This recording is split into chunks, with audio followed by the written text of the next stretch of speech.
Wow. Hey, how about let's do this for Tripp and Kellyanne. Let's give it up for those guys. Is that?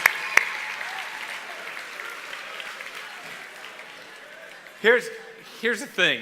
I was just thinking about this. If Parker were here, this would be like his perfect night. Unbelievable weather, tons of fun. I mean, this is just the kind of thing he loved.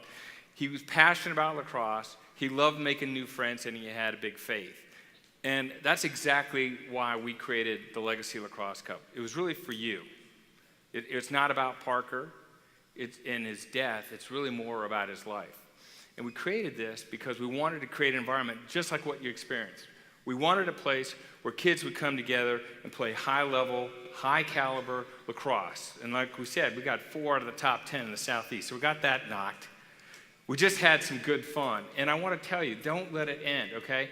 We've got places and spaces created all over this campus for you guys to hang out, see each other. And I don't want to see teams just hanging together. I want to see you guys meeting other people, because it's amazing. For the balance of your life, you're going to meet somebody and you're going to say, I met you at Legacy Cup, or you played in Legacy Cup because you saw a bracelet on somebody in college. We've seen it happen, and it's going to happen to you. So I really want to encourage you guys to spend time with other people, have some fun. It's not just about the lacrosse. The other thing we talk about is living a legacy. And that's really what I'm going to talk about. And that's where we get into where it's not about Parker's death. It's about how he lived. And what's fascinating is Parker was only 16 when he died. But he impacted a lot of people that he knew, and he impacted a lot of people that he never knew. Like Kyle Harrison said, they never met. But Kyle's wearing PJ on his helmet. There are a lot of stories like that we could share. So what I want to do is kind of encourage you guys to live a legacy with your life. And the other is to equip you with a couple ideas that might work for you so that you can live a legacy. How do you do it?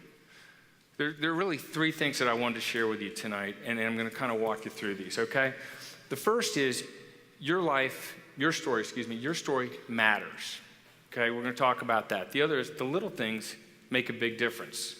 And the last thing, and probably one of the most important things, is go ahead and hit it. Your sphere of influence. People even know what that is? We're going to talk about that. So here's the deal. I'm going to tell you a Parker story first because it's so typical of what I'm trying to talk about.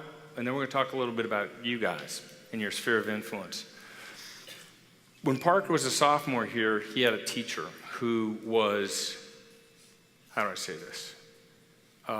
Intellectual. She was non-athletic, and she was completely unemotional in terms of attachment to the students. And she couldn't be more opposite from Parker. I mean, this is how social Parker was. In her class, he always sat in the same chair because it had wheels on it, so he could roll across the room and visit with classmates at the end of class. It used to drive the teacher crazy, but that's just the way he was. So they were total opposites. And what was interesting is one time, Parker thought it'd be a good idea to ask his teacher, how come you're so cold and distant when you teach us? How come you don't really want to connect with us? And she said, my job is to teach, yours is to learn, and I don't want to get to know you. I don't need to get to know you.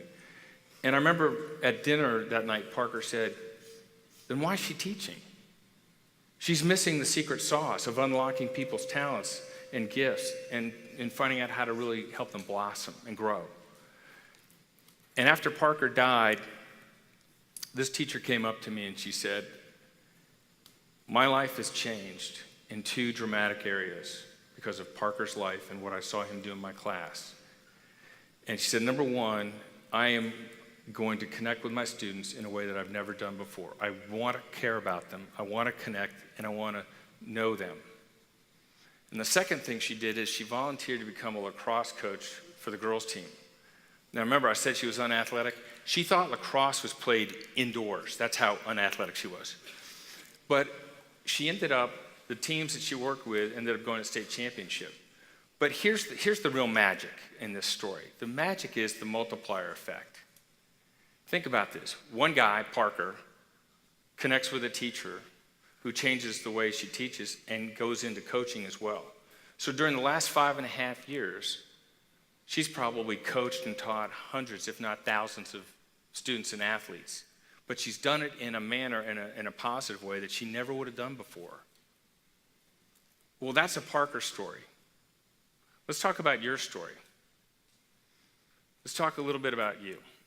Here's what I want to share with you about you. Number one, your story matters. In other words, your life and your time here, it's an opportunity for you to be a game changer on the field, in the classroom, in the community, almost anywhere you go.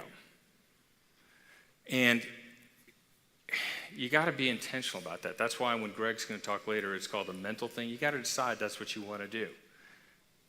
Each of you really only has to be yourself. And I know that sounds kind of trite, but think about this. You're uniquely wired. God hardwired you with unique gifts and talents. The person, your teammate sitting next to you, on either side of you or across from you, they're not the same as you. They may look kind of like you, but they're not the same. They're not wired the same. They don't have your gifts and talents. You're different than they are.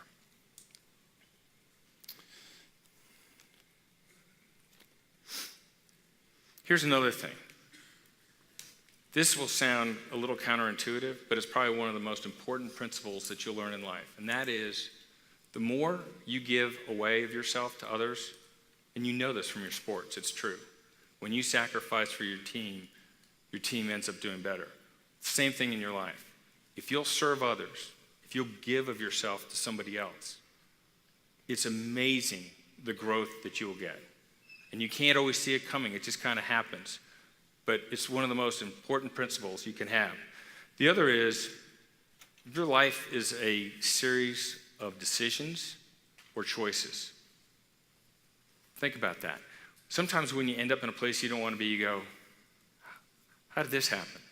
But if you back up and you think about decisions you made or choices you made, you start to go, well, now I know why I ended up where I am. Again, intentional. Next thing, here's another one. Little things make a big difference. I'm going to use some lacrosse analogies because you guys get this. Ground balls and face-offs, right? Little things, big difference. If you possess that ball, you're going to control the outcome of the game. No question about it. Attack. Yes, scoring's great. But if you're aggressive on your rides and you're causing turnovers and being disruptive, you're going to score a lot more goals as a team. Middies. Are you really hustling back on defense and really playing defense, or are you going through the motions and really more offensive minded? And defense, little things like when they communicate all the time and you can see what's going on in front of you because the goalie's talking and the D and long sticks are talking, big difference. Same thing in your life. It's those little things that you do every day that you think about and you become intentional about. Those are the things that are going to make a big difference in your life. The last thing I'm going to hit on is really your sphere of influence. And let me tell you something. It's bigger than you think, and it's going to get bigger.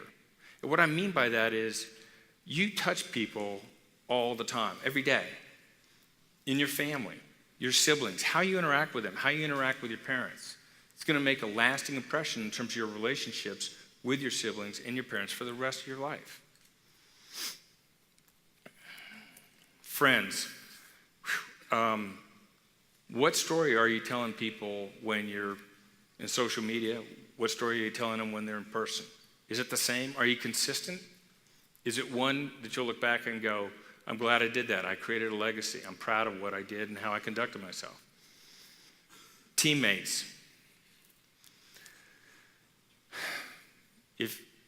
I can't say this enough. If you're not playing for the team and you're really just playing for your own personal stats, let me clue you in on something. Nobody remembers who the All-State guy is and who the All-American is. They remember championship teams. Great teams are made up of people who will sacrifice for the greater good. They don't play selfishly. Classmates. It's another opportunity. You do it every day. Let me ask you this. Do you hang with your best buddies every day? Do you just stay in that comfort zone?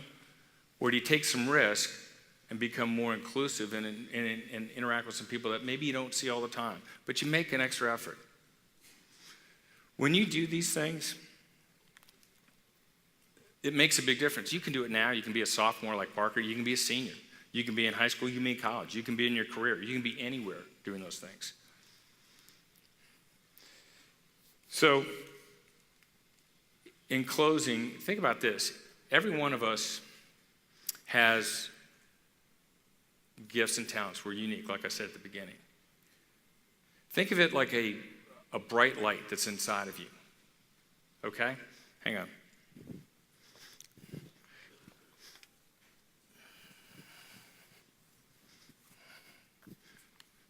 And let's say that bright light is muffled and really isn't very shiny.